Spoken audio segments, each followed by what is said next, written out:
Oi, pessoal. Hoje eu tô aqui para falar um pouquinho sobre a imunogenicidade e o uso da toxina botulínica, né? Outro dia eu tava zapeando no Instagram e vi o vídeo de uma ginecologista, passei até a segui-la, doutora Bruna Pitaluga, e ela estava falando sobre ativação imune pelo Botox e que uma jovem começa a tomar anticoncepcional com 14 anos, começa a fazer Botox com 20, com 22 coloca uma prótese mamária e que todas essas interferências, né, no funcionamento tradicional do organismo, elas ativam o nosso sistema imune, né? E assim, não há dúvidas de que existe essa relação com o sistema imune, certamente, né? Então, só que, assim, até que se prove completamente o contrário, vamos falar, por exemplo, assim, da prótese mamária, né? Então, assim, tem mulheres que estão tirando a prótese porque estavam com depressão e pode ter uma relação. Tem mulheres que colocam a prótese porque estão com depressão e porque a mama caiu depois de amamentar. Então, assim, na verdade, hoje a gente tem mais perguntas do que respostas. A gente não tem todas essas respostas para dar, nem sobre o silicone, nem sobre o Botox, nem sobre vacina, nem sobre nada. A gente está aprendendo conforme a história está sendo escrita, né? Então, o Botox, gente, a toxina botulínica é o tratamento estético mais realizado no mundo. É o tratamento que mais se faz em todos os países, né?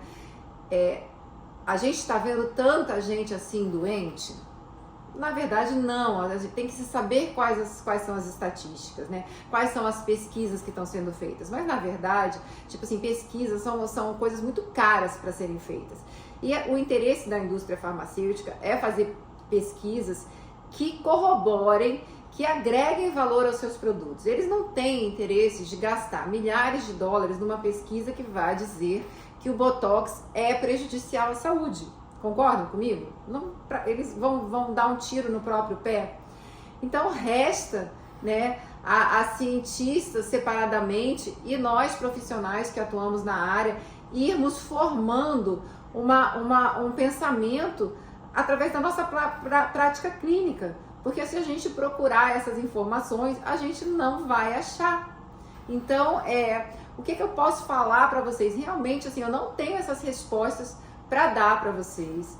Acredito que por ser o tratamento mais realizado no mundo, existe uma segurança considerável, porque por ser um dos tratamentos mais realizados, fecha a porta para mim, Camila, mais realizados no mundo, caso fosse um tratamento que fosse perigoso, num nível tal, isso já estaria aparecendo. Mas a verdade é que o Botox já tem sido utilizado há cerca de 25, 30 anos. E isso, gente, em termos de espécie, né, de desenvolvimento humano, isso não é um período de tempo muito considerável. Isso é um período de tempo pequeno, né? Então, assim, de verdade, assim, existem mais perguntas do que respostas. Não tem como dar essas respostas para vocês, né? Ela cita pessoas que fazem Botox e estão inférteis. Eu tenho uma pessoa da minha família que nunca fez um Botox na vida e começou a tentar engravidar depois dos 40 e não conseguiu. Então, assim são muitos os dados para se fazer uma pesquisa e se chegar a um resultado que seja realmente válido, né?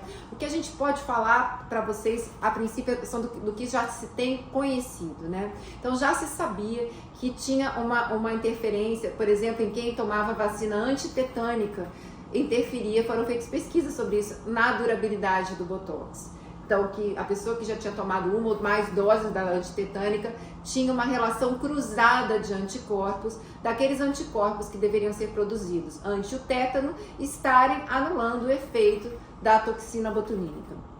A gente tem visto isso acontecer também em relação à vacinação da Covid, né? Então, assim, eu tenho na minha clínica pacientes meus que a gente fazia toxina e a toxina durava o normal, né? 3, 4 meses, algumas pessoas 5 a 6, e isso era o que eu considerava normal, que é o que está na bula dos produtos. E essas mesmas pessoas com a mesma toxina está durando 1 mês e meio.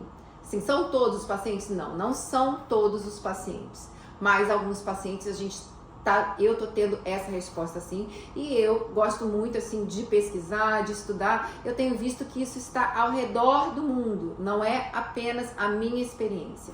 Vários profissionais de vários países estão relatando essa baixa durabilidade do Botox. Pode estar tendo uma relação de imunidade cruzada? Pode, gente, tudo pode. O Botox não tem tantos anos de pesquisa, a vacina menos ainda, então pode estar acontecendo. Mas, assim, existem também outros fatores que levam a essa resistência ao resultado, né? Então, aplicações frequentes, aplicações desencontradas, né? Ah, eu vou fazer esse mês aqui na minha testa, mês que vem eu vou fazer no meu terço inferior, depois eu vou fazer no meu pescoço. Isso daí, gente, hoje em dia já se diminuiu. Antes o intervalo mínimo da toxina era 6 meses. Hoje eles preconizam 4, né? E lógico que a gente tem que lembrar que a indústria ela quer vender cada vez mais. Então, assim, o que a gente tem são essas informações patrocinadas pela indústria e muito pouco das nossas informações que estão vindo da nossa experiência clínica. Então, assim, mas de fato a gente sabe que essas aplicações desencontradas com menos de 3, 4 meses entre as aplicações podem ocasionar uma resistência e essa pessoa vai ter uma menor durabilidade ou mesmo o que se chama de falha terapêutica. O Botox para de funcionar. Existem muitos casos de falha terapêutica e que tem se tentado abordagem com o Xeomin, que é uma outra toxina. A pessoa fica 6 meses sem usar toxina nenhuma para dar uma limpada, depois passa 2 anos usando o Xeomin, que é uma toxina que não tem a proteína, né? Que as outras toxinas todas elas são a moléculazinha do Botox é ligada a uma proteína e a pesquisa diz que é essa proteína que causa esse efeito no nosso sistema imune, de criar uma imunidade. Então, como o Xeomin não tem essa proteína, ele causaria menos esse efeito de resistência. Porém, assim, se o Xeomin é tudo isso, né, é a única toxina que não gera reação de imunidade, por que as pessoas não usam o Xeomin direto, então? As pessoas não usam por quê? Por ele ser uma toxina de baixo peso molecular, porque ele não tem a proteína agregada, né, à molécula de Botox, ele, assim, lógico que o fabricante jura de pé juntos que ele dura a mesma coisa ou mais que as outras, mas ele não dura. A gente precisa de uma quantidade maior para ter o mesmo efeito que outras toxinas e a gente tem uma durabilidade menor.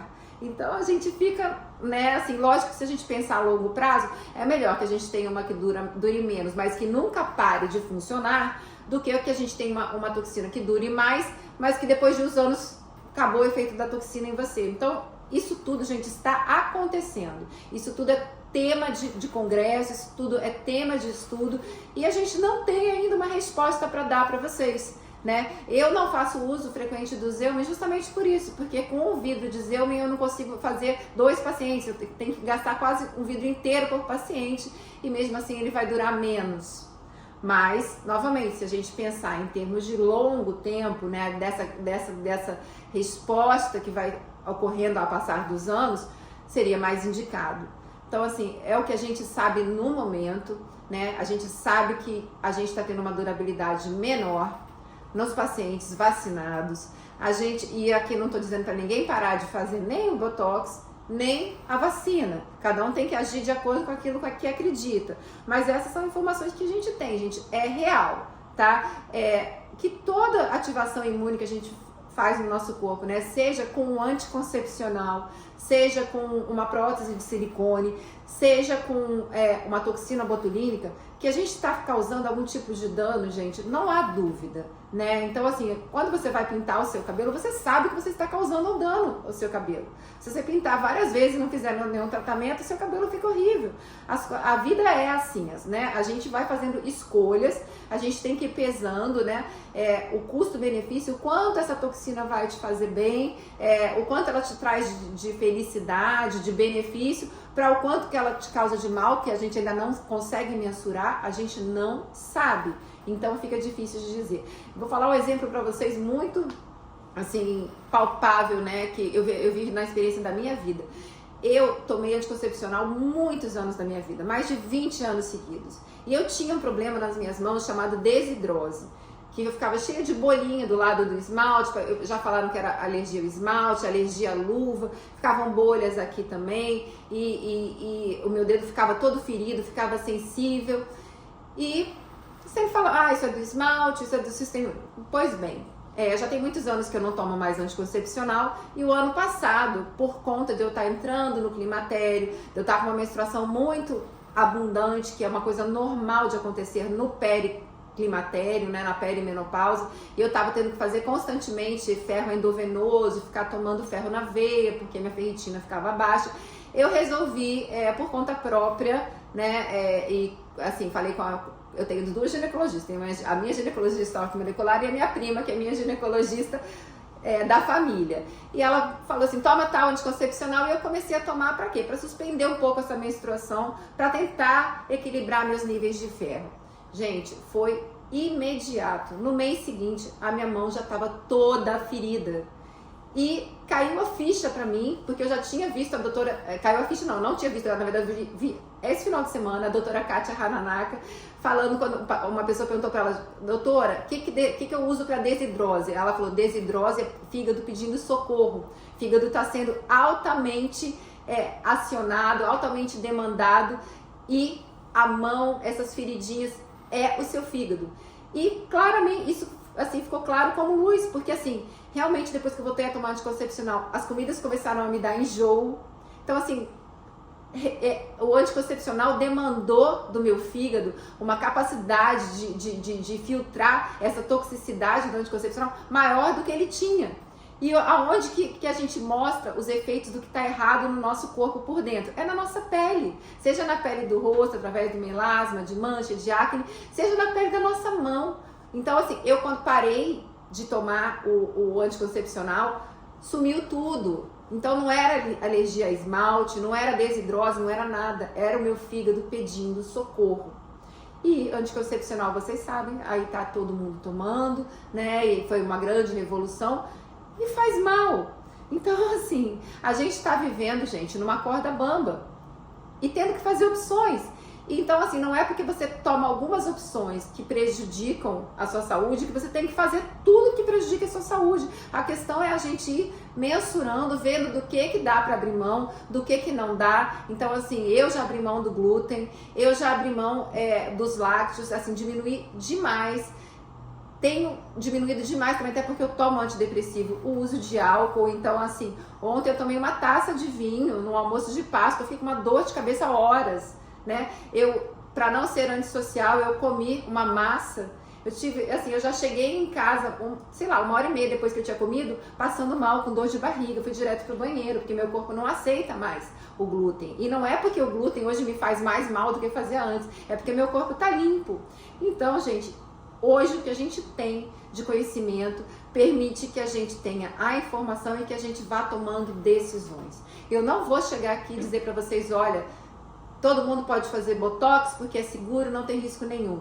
Eu posso dizer para vocês o seguinte, é o procedimento mais realizado no mundo, não tem estudos sérios sobre o que isso ocasiona na nossa vida. Cabe a cada um, por enquanto, até que se tenha um estudo mais sério, que eu não sei se esse estudo vai chegar um dia, decidir se quer fazer ou não. Mas dizer que, assim, olha, não existe risco nenhum, não causa nada, a gente não pode dizer, né? E é isso, é o que a gente tem para hoje. Na verdade, muito mais perguntas do que respostas, tá? Os comentários são bem-vindos, sejam eles para até me dar uma luz nesse sentido, se alguma pessoa tem uma outra visão sobre isso, pode deixar nos comentários que a gente, assim, todas as coisas que são para agregar, né, mesmo que sejam discordantes do que eu penso, eu considero, porque eu não sei tudo, obviamente, na verdade eu não sei nada, na verdade eu sei muito pouco. Quanto mais eu estudo, mais eu vejo que eu sei muito pouco. Então, mas eu tento trazer para vocês a minha experiência clínica, a minha experiência de vida, tá bom, pessoal? Gostou do vídeo? Deixa seu like, se inscreve no canal, compartilha com quem vocês acham que possa ser beneficiado com essa informação, tá? Um beijo grande e até o próximo vídeo.